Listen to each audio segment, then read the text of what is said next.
Namaskar and welcome to this exciting episode of Sattology, debunking mythology. Sattology means science of truth or study of truth.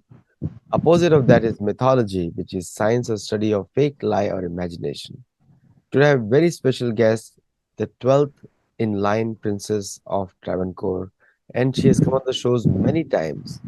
Her latest book is out called Mahisha, and it's a beautiful rendering of Durga and Ashtakam, and you will come to know more about directly from her. And before we bring her on, I would like to say search it on different places, especially Vitasta, Vitasta, Publishing, and Amazon to get that book. So let us welcome Smt Lakshmi Bayi Nalapat. Sri Mahakali Arpanamastu. Namaste Aditya. Thank you for calling me for this show. People do not know about you, but I must tell people that she's in love with Mahadev. And so the book is like her offering to her own mother. So before we start off with anything, can you just explain about your book cover? Because it seems very intriguing nowadays. I have the book cover here. I'll hold it up for you. Can you see it? Yes. Yeah. The book is called. The title is Mahisha, and underneath that, a love story. Then you have a picture of half of Mahisha's face, which is a bull, and the other half is Kali's face. Basically, what happens in this book, in this love story, and I've also written that Mahisha by Mahishasura as told to Lakshmi. The the right half, because when you read in India, you read from left, you read and write from left to right, right? So like that, Mahisha becomes Kali. There is no difference at the end of the story. He is absorbed into her. He is so obsessed. Just a little while ago, I was telling Aditya that I'm not a devotee of Kali.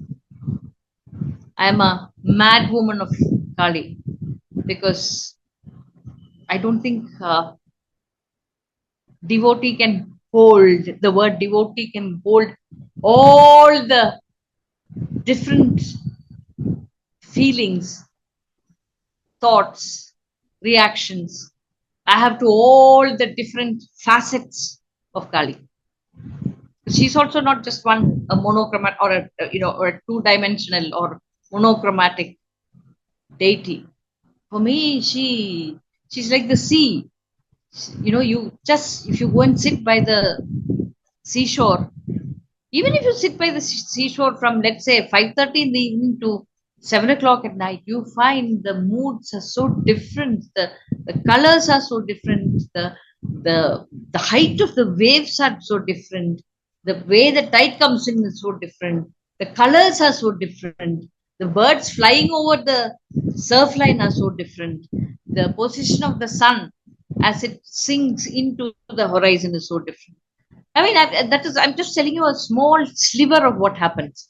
Now, imagine that multiplied by a Google. Google is the highest defined number because a kid was shown one with lots of zeros, and he was asked, "What is this?" So he said, "This is a Google." So Google time. There you have what I have. I mean, even that it is only a percentage of what I have for her because a lot of what I have for her, it's all inside. I can't bring it out. Aditya. No, one thing Aditya? is so amazing if you read the Purana and you especially read the text of Adi Sankaracharya when he writes Lalita Ashtakam and you remember everything by heart, which is itself a very big accomplishment. Many people don't do that. But the thing is, The and you have sung it in our show, one of the shows before.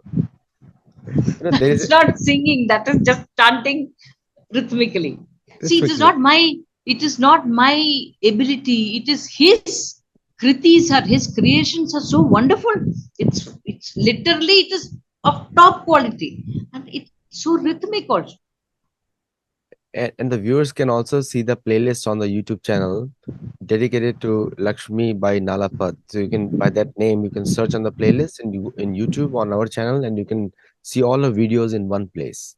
So we have done that. Now, one question comes to the mind. So in this book, when you are expressing your devotion, or you are explaining a story about Mahishasur or Ma Kali, so what are the things that you kept in mind which were really interesting to you and which will also bring a new perspective about Ma Kali and Mahishasur to others? Well, let me tell you, at the very base level, if you look at the pictures of Kali, okay, which are freely available, you find a very dark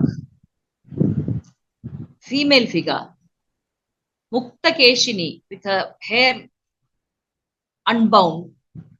You have her with beautiful eyes and the third eye on the forehead. The third eye on the forehead, which Indian women um, show their devotion to by the speaker. Unfortunately, people say it is a sign of a married woman. It is not. It is your honoring your Jnana Shakti, your Jnanakshi, Jnana plus Akshi, the eye of knowledge. And when this chakra, if you look at the Kundalini, when this chakra is activated, you are open to cosmic knowledge. You find that, and you find her with Mundamala Vibhushane. Now that is when the mood of the goddess, if I can put it that way, changes.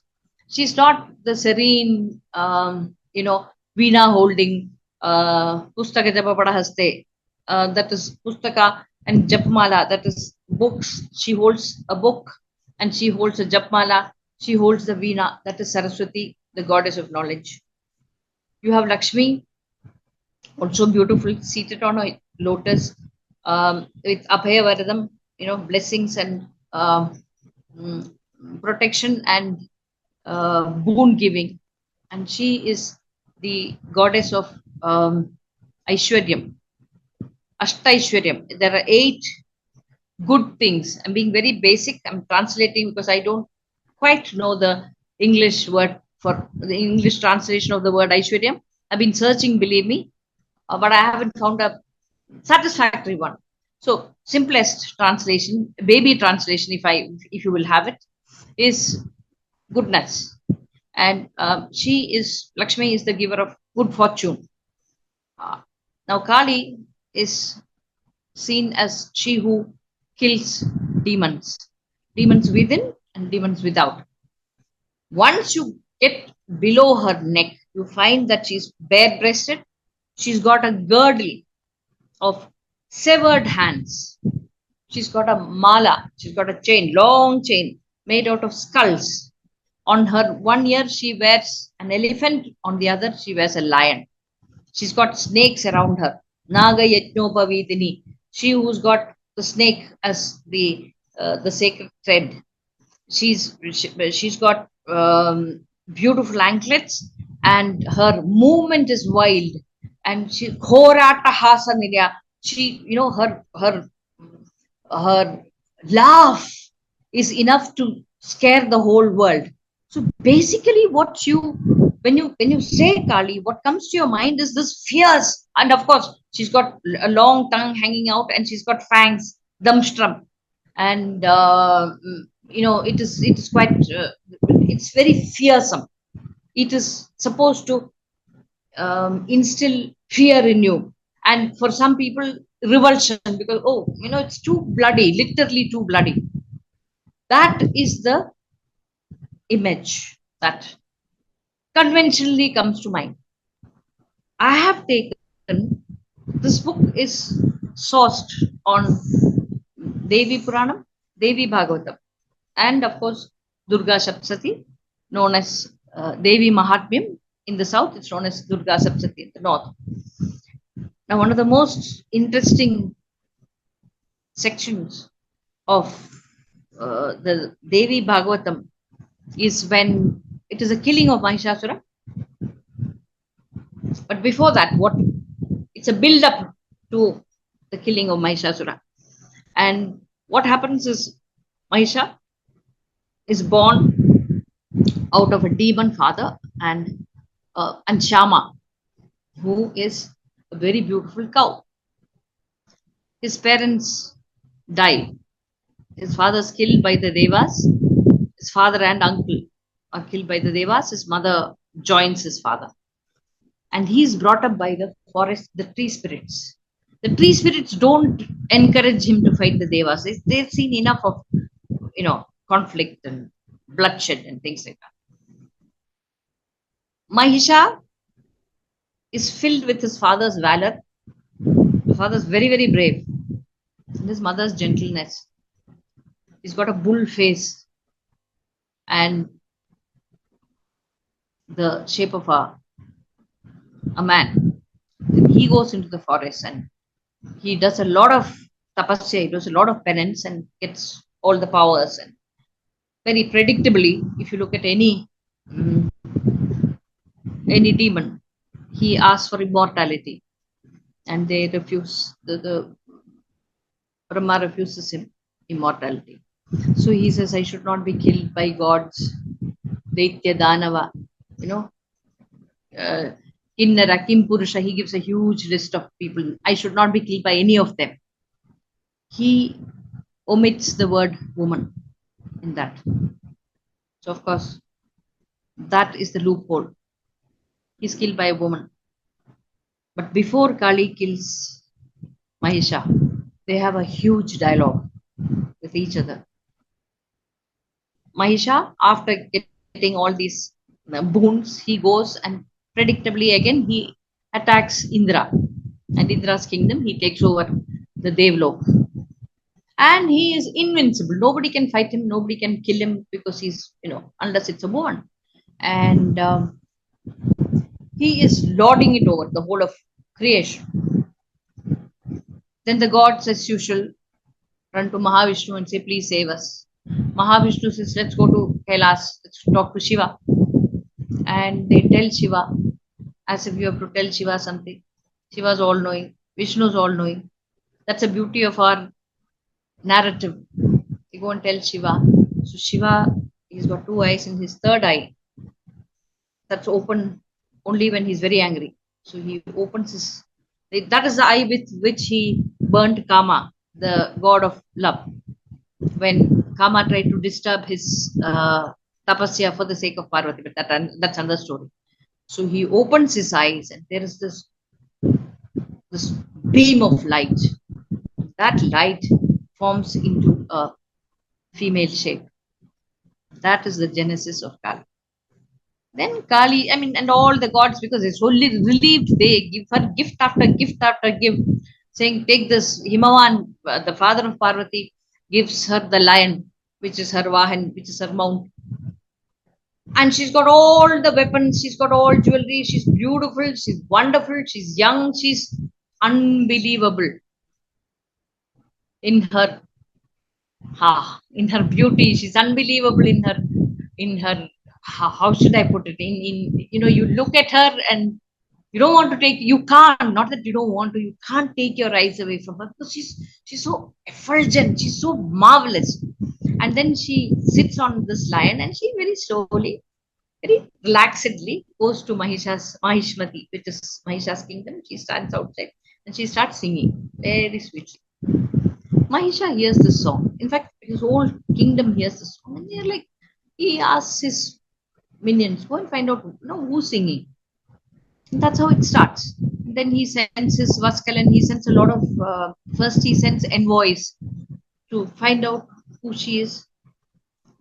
And then he says, when his first envoys are killed, he says, first he can't believe it. Some woman, What are you talking about? Some woman defeated my, my army leaders. What are you talking about? First, it is that incredulousness in Mahisha. And then, as each battalion falls, Mahisha gets more and more angry and he says, get her here to me. Bound. She should know who I am, what my army is. But they fail. So ultimately, Mahisha goes to battle her himself. And is of course very angry because this woman has destroyed his army. And then he goes there fully prepared to hate her. Means he hates her. Not that he's prepared to hate her. He hates her. But when he sees her, magically, he finds that he cannot sustain that hatred. He would love, you say the sentence, I would love to love you. In this case, he would love to hate her. He hated her before he saw her. Once he sees her, I mean, everything in him melts. There's no, his brain says that is your enemy, but his heart is, it's moved. It's moved with some emotion which he himself cannot understand. Like all, I don't know if I should use the phrase, like all good conquerors, women, the wives of the devas, the demon women, the manava women, they're all available to him, or he takes them by force. It's taken for granted. He's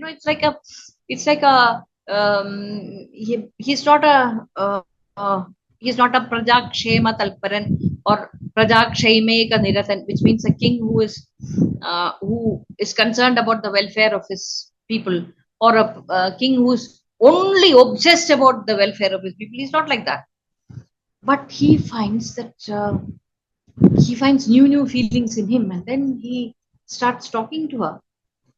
The Devi has already let people know, and the news has got back to him that she has sworn that she will marry only somebody who defeats her in battle. Obviously, nobody had defeated her till then in battle. So there is this Mahisha, and so Mahisha says, why don't you, instead of killing her or telling her that I'm going to kill you, she says, why are you fighting? Why don't you be my queen? Mahisha incidentally does not have a queen, okay? And then she says, she asks him in return, she says, Mahisha, why do you occupy Devendra's kingdom? Devendra is the king of Devas. Why do you occupy his kingdom? You have taken it by force. He's not given it to you. It's not a fair thing. Give it back to him. Okay.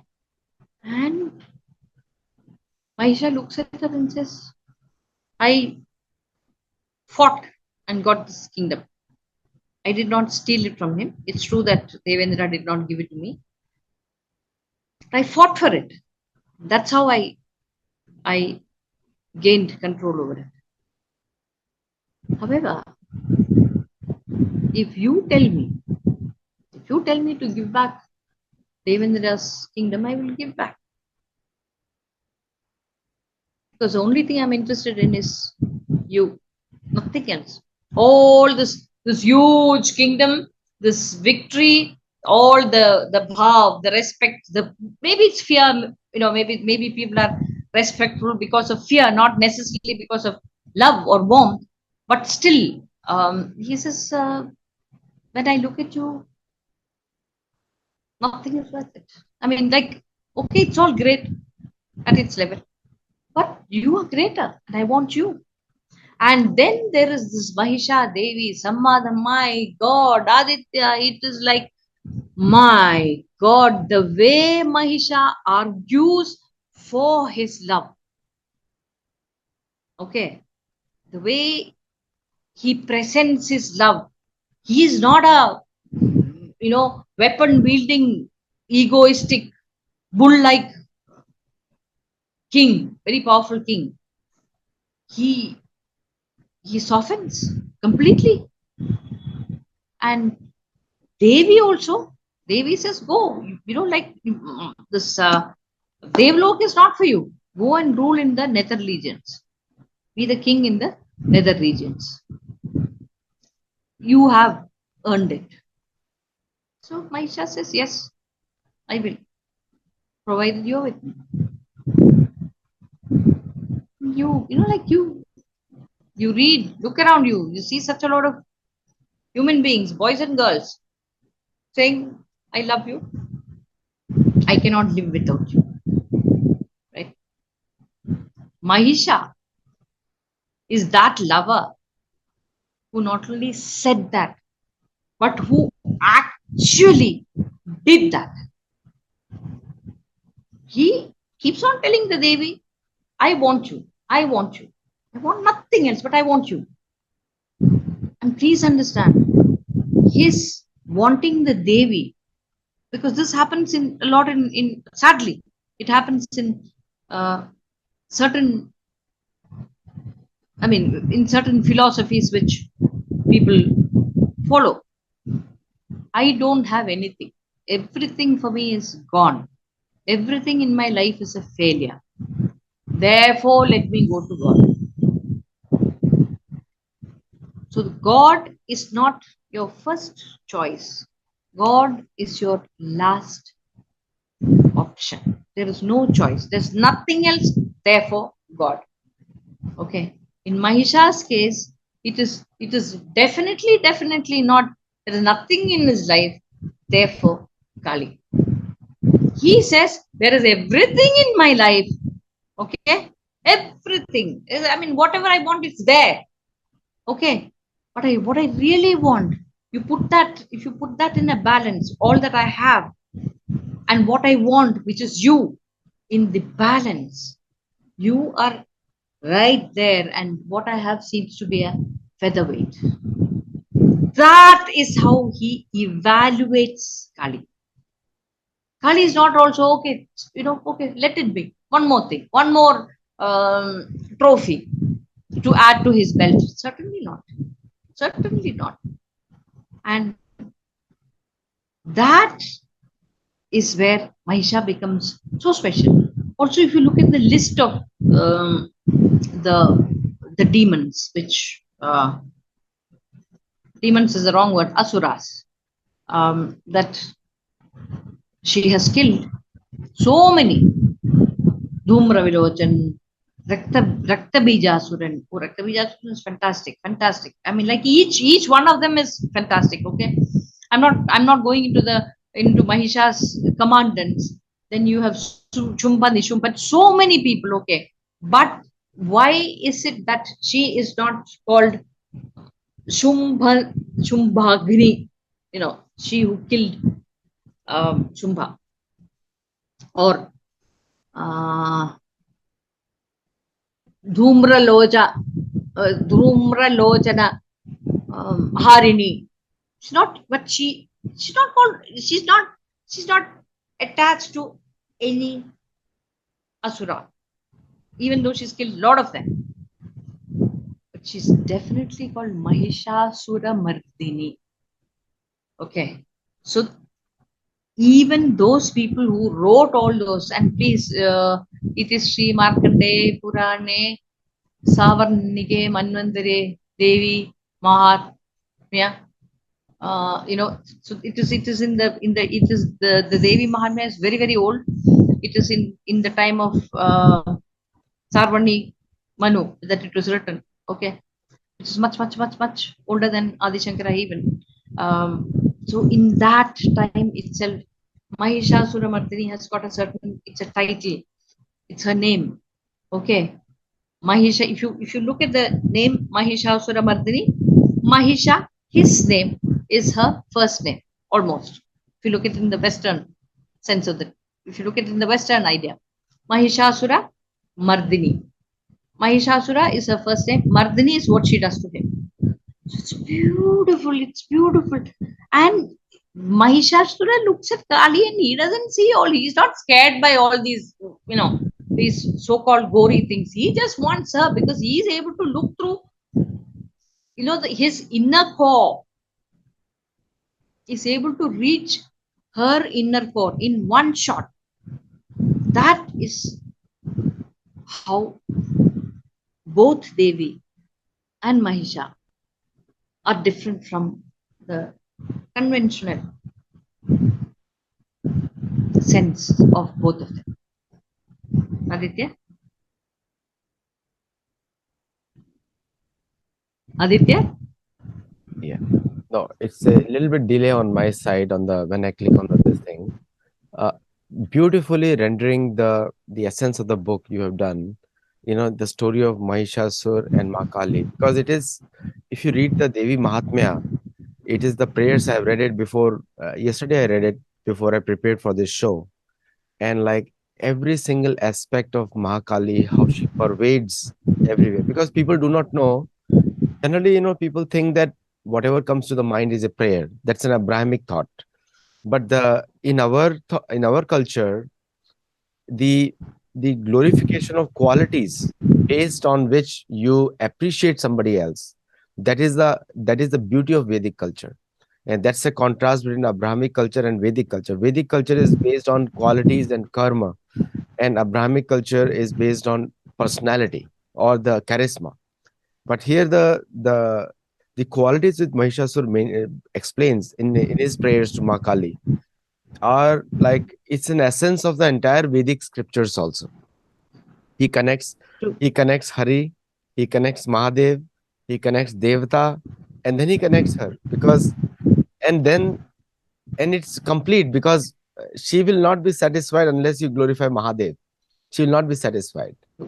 And she will not be satisfied if you disrespect her elder brother, which is Vishnu. You cannot be satisfied. So Mahishasur completes all three in Mahadevi Puran, which is from where which you have taken. Now, tell me one instance, because the people get into a Western mistranslation, separating Advaita, Dvaita, Vishishta Advaita, Achinta Bheda Bhed. There are 4 or 5 philosophical schools of thought. There is nothing can be outside it. Everything is included in them. After this, only remains the outside the philosophical framework of Veda. So people separate them out. But in these prayers, he's uniting them all. In all the other prayers also. Like if you read the prayers of Indra to Krishna, which is totally like uh, different. And same with the stories of Vritrasur. True. Parvati chastising Vritrasur, and Vritrasur accepting everything which Parvati is saying.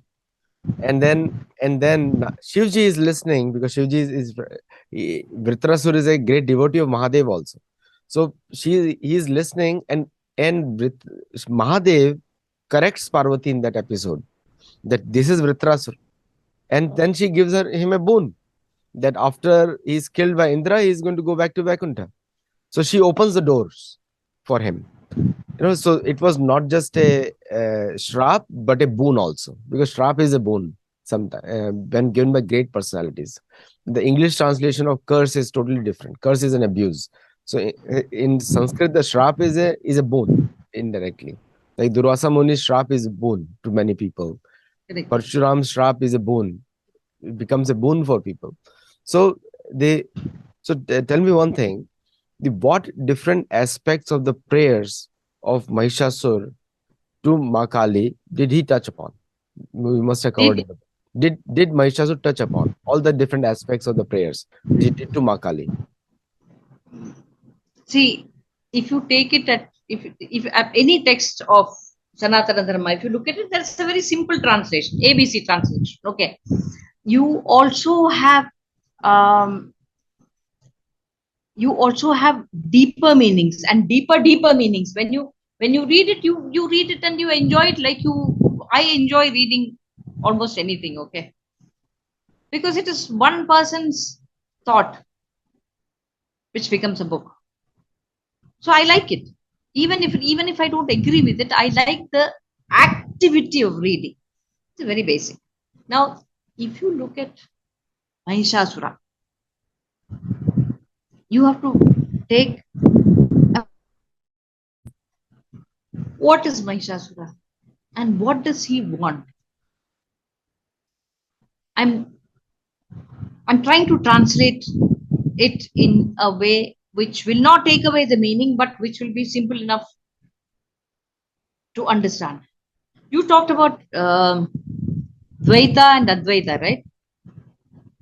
Imagine the scenario. I've written about that. That when Mahisha is lying down by Kali's feet, he sees 10 impressions of his head on her 10 toenails, shining toenails. And then he asks her, am I a genetically modified Ravan? Because I see 10 heads of mine on your feet.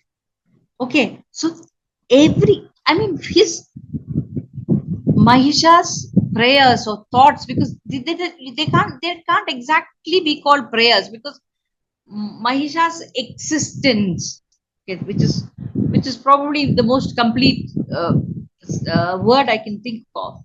Um, to her, he said it's very simple. He wants to be with her. At the If you like someone, let's forget about merging into, because that is what the whole of Sanatana Dharma. There is a divinity. We don't even have to go into the names. There is a divinity, supreme, Sarvavyapi, who creates as Leela, as a game. And that divinity's creations emerge out of that divinity, go through its various forms, and merges back into the same divinity. There's a writer called Paulo Coelho. He's written a book called The Alchemist. That book has this. Please read it because of that, because this the circularity of movement, where you get back to the place where you left, that is very much there in that book. Now in Mahisha, he fancies so many, like he's in love. And please, this is one of the dirtiest explanations which I have heard. I've heard people make about a lot of aspects of Sanatana Dharma. One is that they say that Radha had a spiritual affair with Krishna. This is part of the great scheme of splitting up us into our different dimensions. At the very basic level, I hate it when people say, oh, it's base and human. Are we such dirty people? Is our body so dirty? If you feel your body is so dirty, please extinguish. So Mahisha, like a true lover, he wants her, okay. So he is fantasizing, seeing himself in her eyes. Okay. And because when you come close to someone and you look into their eyes, you see yourself, you don't see them, and you see them in your eyes. This has been used repeatedly in the Radha Krishna themes. When Radha looks at the mirror, she sees Krishna. Radha is holding the mirror in front of her face. Okay. Now you want to know what Dvaita and Advaita is? This was explained by the late Kankad Vasudevan Dirmeni. He says, you look with two eyes. That is Dvaita. What you see is one. That is Advaita. I have never heard a simpler, more beautiful definition of Dvaita versus Advaita, or whatever it is. Another great person, great, whatever I have learned is from his feet, he says, Bachi, you see, if you read our texts, they seem to be in conflict. So he said, imagine a table. Okay? There's the right side of the table and there's the left side of the table. That is the arguments which we say. But the entire table is standing on the floor. That is our base. So like that, the more than anything, the intensity, the intensity with which Mahisha wants to be. I mean, he's like, it's very simple. I want you by my side. If you're not there, kill me. Because there is no circumstance which, after having seen you, is going to satisfy me. Nothing. I don't want to be king. That kind of that, and it's consistent. Okay, it's not what he says. It's not what he says when he sees her for the first time. He keeps on saying that till he lies dead. At, no, and she gives him 101 opportunities. Please, please, please, change your mind. You can change your mind. You can still change your mind. And he's like, I don't want to change my mind. You know, you're not my only choice. And Mahisha also embodies another very dirty word, which has come to be associated with Sanatana Dharma, which is sacrifice. I hate that word. We are taught, oh, please sacrifice, sacrifice, sacrifice. Sacrifice is when you give up something good for something less good. That is foolish. And it also denigrates the value of what you are choosing. Okay? Kali is not a sacrifice for him. Most certainly not. His dying is not a sacrifice for him. That's what he wants. He says, see, okay, I understand. You are bound. You are bound by certain rules. Fine. I'm not asking you to change. All I'm saying is, you can't be with me. Kill me. Be kind to kill me. And in many, actually, all the words which Mahisha in this book say is what is in me. Because just to, like, I mean, to be, I don't want this Lakshmi anymore. I want her. I want this Lakshmi to disappear. And then there should only be she, only she. Because, see, I am there in her, no? So that kind of, that, this Mahisha is so aware of her worth. So aware. He's not downselling himself. You see, he's rising to be worthy of her. And in this book, I've mentioned where Mahisha says that he's jealous of Raktabija Asura, because Raktabija Asura was an Asura who had a boon. If any drop of blood, of his blood, fell on the earth, 1,000 Raktabijas would be created. So when you're fighting him, you wound him. You're suddenly dealing with thousands and thousands and thousands of Raktabijas. And Kali actually drinks up. She licks the blood so that it does not fall on the earth. And no more Raktabijas are created. This is where this bloodthirsty Kali, that image comes. But she's actually, what she's doing is she's taking care of a battle. She's closing a battlefront. And Mahisha tells her, I am jealous of Raktabija because your tongue touched his drop of blood. You see, he touched you. I am standing here fighting you. You have chosen to touch me by killing me. Okay. And in many, many pictures, you find that she's got her one leg on his thigh. And the most common image, I've spoken about this elsewhere, is she killing him with a spear through his chest.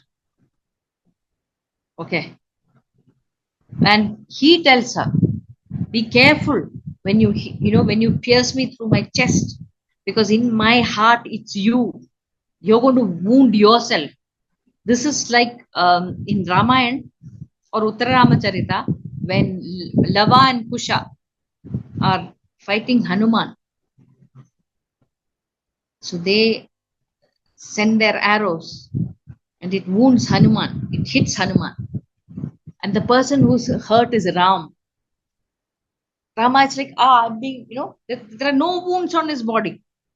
Please, there are no wounds on Rama's body, but he's very hurt because the arrows are hitting Hanuman.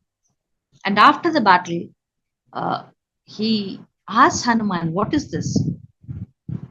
Because Ram, of course, Maryada Purushottam, he is an incarnation of Mahavishnu, but he, unlike Sri Krishna, does not know that he is an incarnation of Mahavishnu. So he says, "What is this magic? I don't understand what is happening. I didn't even come for the battle, but I'm hurting all over." So then Hanuman Swami tells Ram, says, "Rom, Rom, me Ram. Every hair of mine is filled with you. It's filled with Ram." So when somebody, somebody wounds me, it is you who gets hurt because I'm filled with Ram. So that kind of total surrender. It's not a blind surrender. It's a very thought out surrender. It is like Mahisha says, "This is what I have." Okay. You say, take off part of it. You will give me something else. I understand the value. I understand your kindness. But what I want is this, and that is you. And that, because there is a line which says, Bhavana Matra Santushta Hridayayai Namo Nama. She who is satisfied with just bhavana, with your thoughts.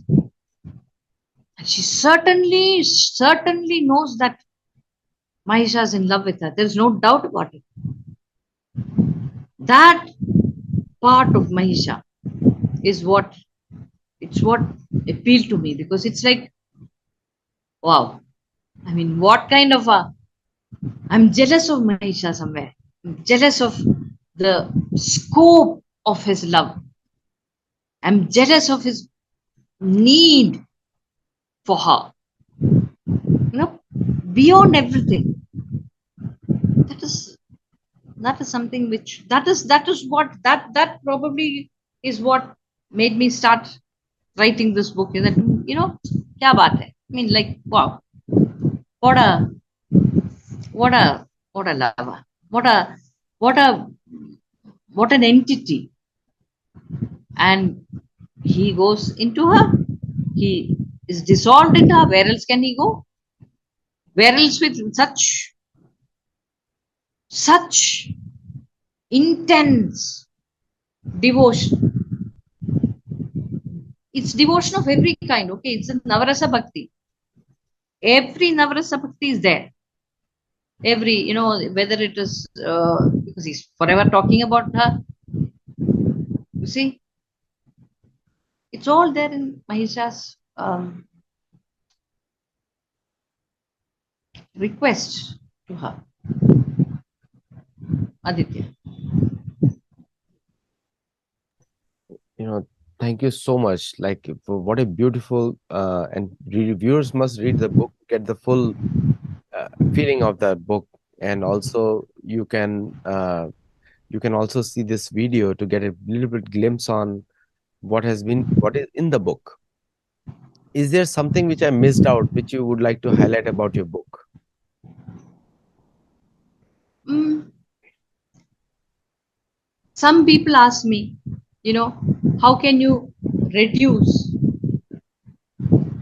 Some of them have not read the book, but they asked me, so I was talking to them. They asked me, how can you reduce Kali to an object of desire or love of an asura? They said demon. So I said, it's not a question of reducing. It is, I mean, like Adi Shankara's Saundarya Lahari starts out Shiva Shaktya Yukto. You see, so there is in Sanatana culture, there is a balance. There is a male, there is a female. And do you think that all powerful, all mighty let's say, supreme being requires a man or a woman or any shape even to start creation. Unmesha Nimishotpanna Vipanna Bhunavali in a second. And in Bhagavati also, in Dhumra Lochan is one of the asuras who come and fight her, and with his army. And what she does a with a hunkar, she decimates him and his army. Okay, so how do you how do you I mean, for somebody with such powers that we can only talk about this at this level, because again, because we are bound in our um, I wouldn't say bound as a prisoner. We inhabit this body. So as long as we inhabit this body, our basic universe will be made out of the Panchaputas, the five elements, which make up the whole of creation. Within, sitting in our body, we, we go to our mind, mano, buddhi, rahankara, all those things. We go through the koshams, the manomaya kosham, the pranamaya kosham, the vijnanamaya kosham, and then at the Anandamaya Kosham, I would say it is Paramanandamaya Kosham. It's not just Anandamaya means bliss, but Paramanandam is complete bliss. At Paramanandamaya Kosham, if I may coin such a word, you find her. For me, that that entity is her. For you, that entity could be Krishna. For somebody else, that entity could be Shiva. That is according to our vasanas, our tastes. You see? And those tastes are handed down from, I believe, from birth to birth to birth to birth. Why is it? Let's say you walk into a party. There are 300 people there. You meet all of them. So one or two people who stand out. There are one or two people who you would like to interact even further. Lots of them are very nice, very pleasant. But this is actually this book is a written form of what I feel or have for Kali, spoken through Mahisha. And who Mahisha is, apart from the Shama son and all that kind of thing, who Mahisha actually is, you will find only at the end of the book. And the last maybe 5 pages. That I have taken from Devi Puranam. I read it, and the first time I read it, I cried. Okay, because it's so. Oh my God, Aditya! It is so complete. It's such a rounded thing. It's so, it's so wonderful. I couldn't believe it. Okay, I couldn't believe it. So then, I'm not going to tell you the ending because then that will take the fun out of it. But I actually went and checked with a couple of people that is this true, because, and they said yes, and they read out the relevant parts of the text to me, and I was like, my God. Then I was like, my God, what do we think? What do we know of Mahishasura? My God, what do we know of Kali?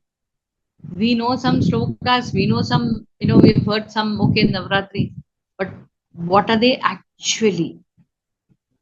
And then, like, I mean, for about a month, I couldn't, for a month, I was sort of internalizing it. It's happened a long time ago. And then I internalized it, was there. And whatever,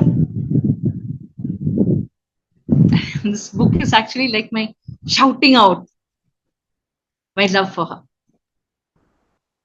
I don't know if you can call it love. I don't know. I really don't know I haven't got a verb for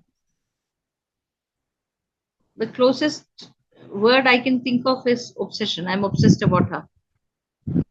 I haven't got a word. I mean, a verb which I'm satisfied with vis-a-vis Kali.